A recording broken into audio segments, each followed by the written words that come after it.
We're here today with Congressman Joseph DioGuardi, representative from the 20th Congressional District of New York in Westchester County. Welcome to Italics, Congressman DioGuardi. Nice to be here, Joe. Thank you.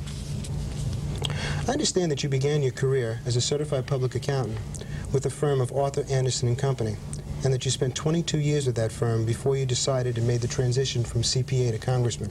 Can you tell us a little bit about that? Well, it wasn't an easy transition, as you might imagine. But frankly, it's an experience that I'm hoping others will follow, because I think government today needs to have more business-like thinking and people with business backgrounds. And frankly, it wasn't a secret to me, because I had been involved in the public sector, at least peripherally, on the boards of many charities. And in the late 70s, early 80s, I got involved on the Industrial Development Authority of Westchester County. I became the president of a homeowners association. And in the back of my mind, I thought I would elect early retirement in my 50s and do something like this, but I hadn't decided it would be Congress. But in 1982, the suggestion was made by a group of businessmen that I should think about running for Congress. And by the time 1984 came around, the seed was planted. And what most people said could not be done, coming right out of business, not having had either a legal background or a political background, I managed to win it in a very difficult race.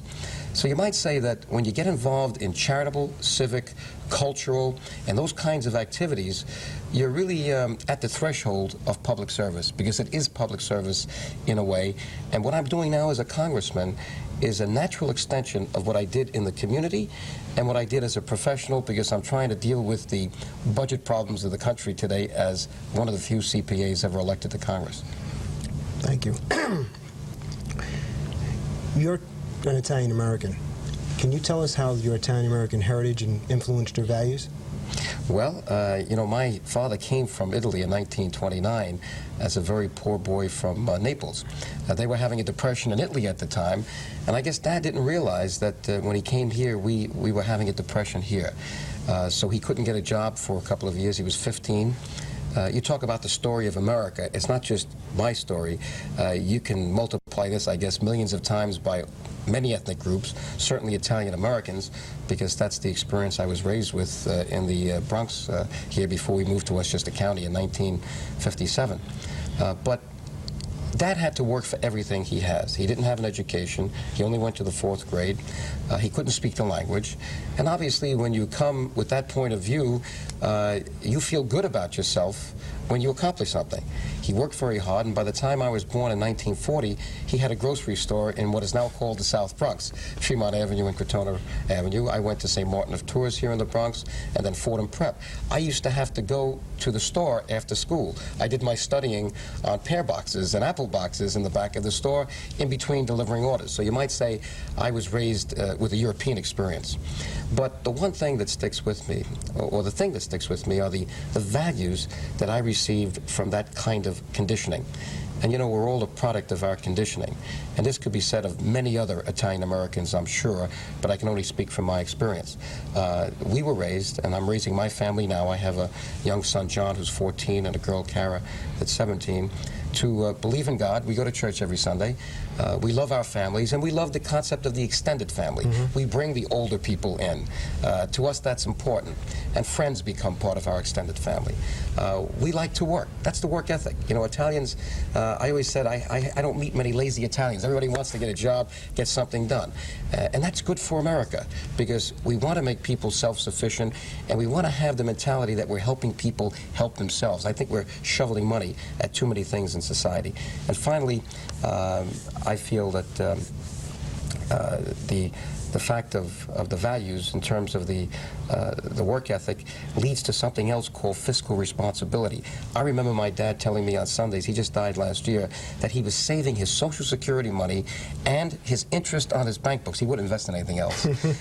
For me, my brother and sister, I mean, I'd say, Dad, spend it. Go back to Europe, do something.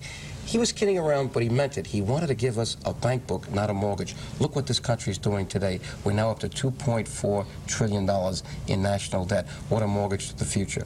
So those are the values that I've related to as an Italian American, and those are the values that I hope I'm projecting. Very consciously, I believe that, as a congressman, because those are the values that are going to make America stronger in the future. In the book which you recently co-authored with 9 other congresspersons entitled A House of Ill Repute, a book which is reportedly an indictment of the House of Representatives, you say that the Congress has, and I quote, a credit card mentality. What do you mean by this? Well, one of the chapters I wrote in that book, I wrote the introduction, the conclusion, and one of the chapters. In fact, that was my project. But I didn't feel it was right for me just to write the book because there were other congressmen and congresswomen who felt strongly about their experiences.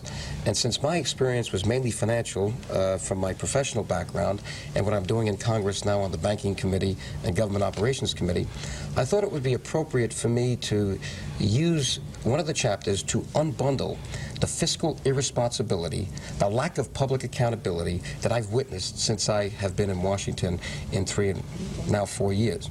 So I couldn't think of a better topic to write on than this credit card mentality that we have in Congress today, because the public, as far as I'm concerned, is getting a raw deal. We're spending a lot of money in Washington, and a lot of it is being spent on programs that are needed. But what I'm concerned about is the pervasive waste that I see, the lack of management organization, the lack of a budget system that works, incompatible accounting systems, poor accounting principles, all the things that we expect business to do right, government does not do. In fact, the Securities and Exchange Commission would come down pretty hard and might even convict some corporate officials if they used the systems that we use in government today. So there's a double standard that has to change. And I wanted to make that point, and I've done this before.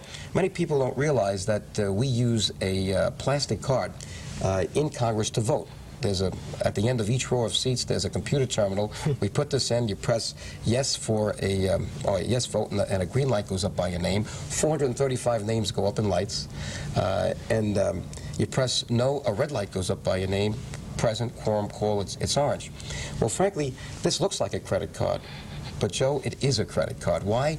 This card forced us to spend $1 trillion last year, but we only raised $850 billion, meaning that we were $150 billion short. That's the deficit. Meaning that this card is, in effect, a credit card. Now, I'm taking this message public, and I'm going to give you an ad. Now, American Express has made my job easy, because they say, do you know who I am? Well, I go on television, and I say, well, do you know what this is? And frankly, let me give you a take of what I'm about to do, and hopefully this will be a public service announcement in the future, because I think this is the only way that the American public is going to understand $1 trillion, because it's very confused when you talk about trillions. Here's a take. You know, some people need that American Express Gold Card and its $10,000 limit to feel powerful. Others need that Platinum Card with its $100,000 limit to feel really powerful. Joe, I've got a card that puts those two to shame, my congressional voting card. My friends, take a good hard look at this card. This is the most expensive credit card in the world. This card has no limit. Now, when you or your spouse or your family gets a call from American Express, Diners, MasterCharge, Visa, or whatever, and you've reached your $2,000 limit or your $5,000 limit, you know that economic reality has arrived. You sit down with the family, you discuss the family's budget, standard of living. You might even defer a vacation. Not with this card. Last year we reached $2 trillion, the national debt. What do? We just kept raising the limit, the debt ceiling. We say pass it on to the kids, let them pay for it. We've got a credit card mentality in this country, and that's what the book's all about. And we've got to remove this card from those legislators, Democrat or Republican, that are using it irresponsibly. And that's basically the message we have to give to the public.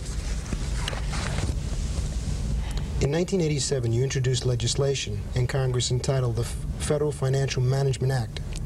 What's the purpose of this bill? Okay. To address the lack of fiscal responsibility in Washington, I've identified at least 5 different deficiencies.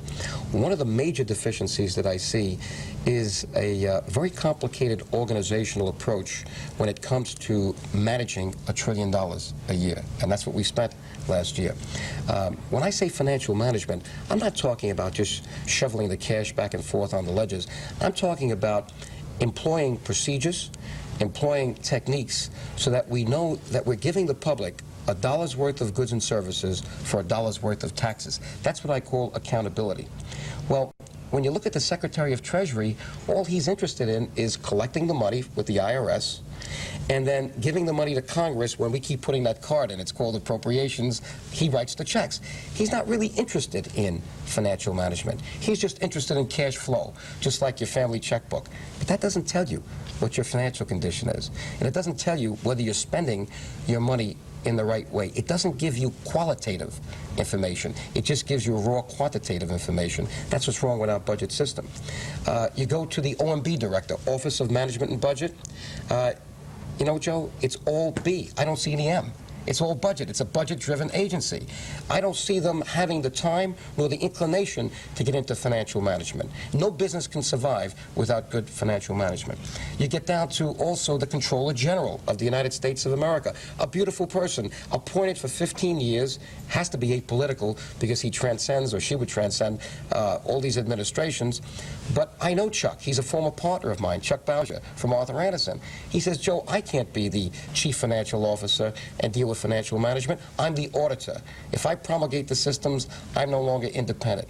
So I'm proposing a new concept, a chief financial officer for the United States of America, a person that will be able to deal with these financial management issues with an undersecretary of financial management in each of the major 18 agencies, with a dotted line right past the secretary to the CFO in the executive office of the president, so that we can finally give the public a good count.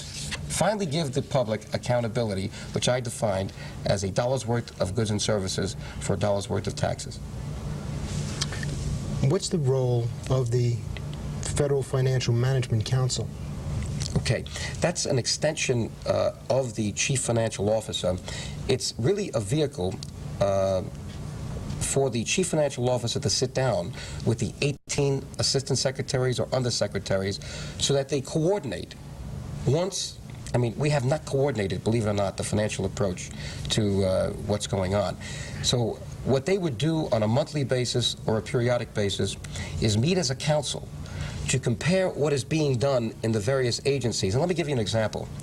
Do you realize that any agency can buy a computer, can buy the software without regard to the needs of any other agency or department, meaning that if they try to share information and you don't have compatible hardware or compatible software, you're not going to get meaningful information? And how am I in Congress going to decide that the government programs that we have are being properly managed, or that the costs are being properly spent, let's say, if I can't get meaningful financial data among all the agencies? So this council will then try to bring a uniform approach to government when it comes to accounting systems, when it comes to computers, both the hardware and the software, and when it comes to the auditing that has to be done, and frankly, even accounting principles. Because right now, would you believe that Washington uses the same Mickey Mouse cash basis of accounting that we took New York City off of in 1976 for the bailout? We wouldn't let New York City use it, but we still use it. It's got to be changed. Wouldn't all these offices just create a bigger federal bureaucracy and ultimately cost the taxpayers more money? That question comes up all the time. Frankly, there is so much duplication and overlap going on right now that there's a need to now coordinate in one place the financial management responsibilities for this massive financial entity called the United States of America.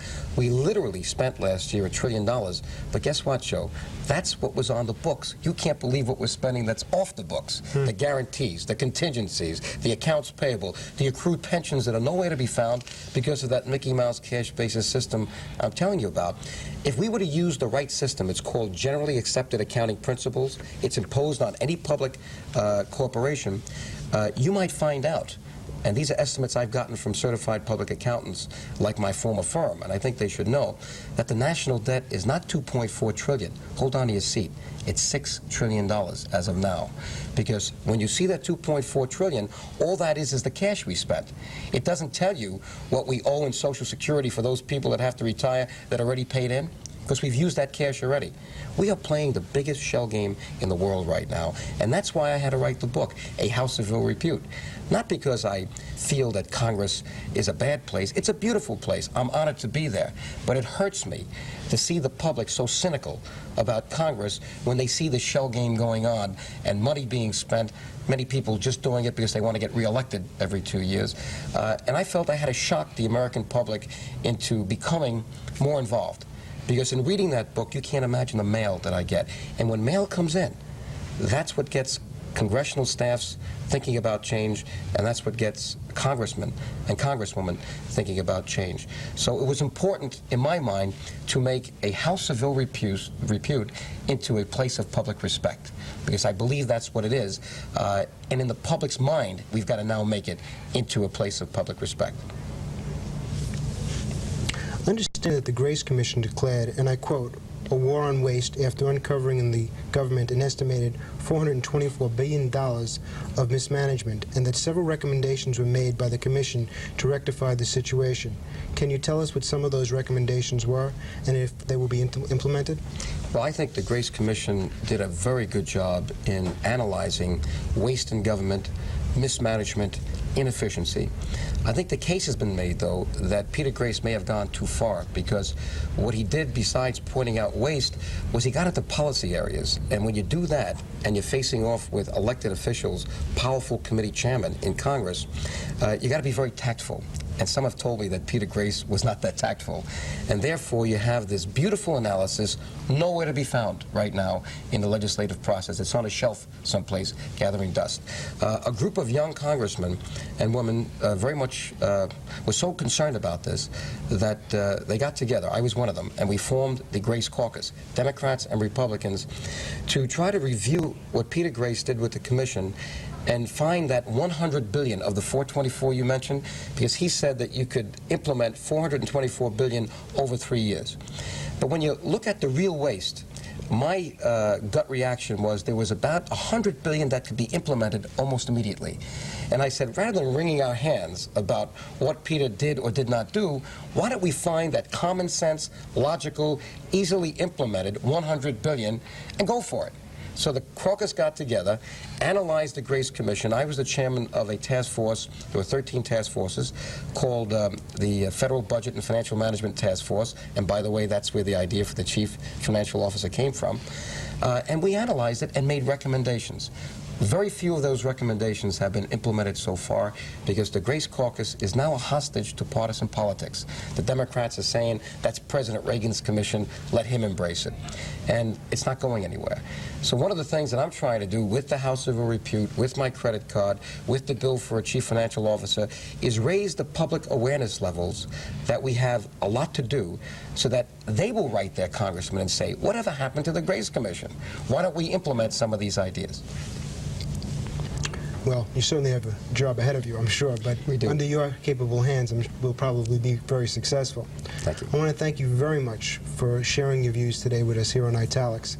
And I want to ask you if you would come back at some future date and possibly update us on your progress. I'd love to very much. I'd like to make one closing statement, Sure. Because I think it's important that if America keep its preeminent role in the world, and I'm kind of concerned, because I gave a speech in Chicago, and again, trying to shock people into reality. And let me give you the bottom line of that speech here. And it went something like this. The party is over for the United States of America. The party's over. After World War II, we threw the party, we set the table, we invited all the countries to join us at the economic feast. We controlled 60% of the gross national product of the world. Less than 50 years later, a vanquished country, Japan, is now a preeminent economic force, and we've become the largest debtor country in the world. How did this happen? Now, the response in Washington today by many congressmen, not my response, is let's beat up on Japan. Frankly, that's the wrong response. Certainly Japan has to be more fair with us. They've got to stop all the dumping. They've got to open up all their markets. But estimates are that if they did everything right, you might reduce the deficit, the trade deficit with Japan, from 70 billion to maybe 45 or 50 billion. That's still a problem. The problem is really the United States of America, not Japan. And let me tell you why. I've analyzed it. And Japan is doing three things, Joe, now, today that we used to do very well. You know what they are? They save. They have the highest personal savings rate in the world. We have one of the lowest. They produce. Labor and management get together. It's not a we and they. It's us. Or it's not, you know, back and forth. They get together as a partnership. And finally, they plan. Japan this year is going to lose money on automobiles. Why? Not lose. They're not going to get as much profits because the dollar went down. Did that mean that they were going to now leave the prices where they were? No. They lowered prices. Why? They're interested in keeping market share, not earnings per share. We are very short-sighted here. We're interested in this year's profit and loss statement, earnings per share. So I leave you with the thought that we've got to get more people in this country to understand that to bring America back to its preeminence after World War II, at least from an economic point of view, I still think this is the greatest country in the world. I'm not demeaning our country, but I feel badly that we're now the biggest debtor country, and a small country like Japan is knocking our socks off because they're planning, they're producing, and they're saving. So I would like to think that I can be a role model for younger people and business people that have never been involved in politics and may have political aspirations to do that, to take the shot. Even if it's not Congress, get involved in your city council or your village council. Get involved in more charitable, civic, social things. Become interested in your neighbor. That could escalate like it did for me to a career in Congress or something else. Because I'm concerned that today there's not enough involvement. Would you believe that last year only half the people qualified to register in this country to vote registered, and only half of those registered voted, so that only 25% of the people in this country determined elected office or elected officials. That cynicism and apathy is not good for us, and it's got to be changed.